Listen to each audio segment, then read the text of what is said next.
అందరికీ నమస్తే. అందరికీ శ్రీరామనవమి శుభాకాంక్షలు. తెలివిగా కాకుండా కొంచెం తెలుగులో మాట్లాడు, అర్థమయ్యేలా. నీ ప్రేమలో ఆరాధనై నేనిండుగా మునిగాక నీ కోసమే రసాలుగా నా కళ్ళతో ప్రియలేఖ.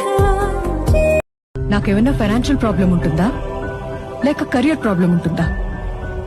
నేను నీ లైఫ్ లోకి రావడమే ప్రాబ్లం. ఉన్నట్టుండి గుండె వంద కొట్టుకుందే, ఎవరంట ఎదురైనదే, సంతోషాలే నిండే బంధం అల్లుకుందే, ఎప్పుడంట ముడి పడిన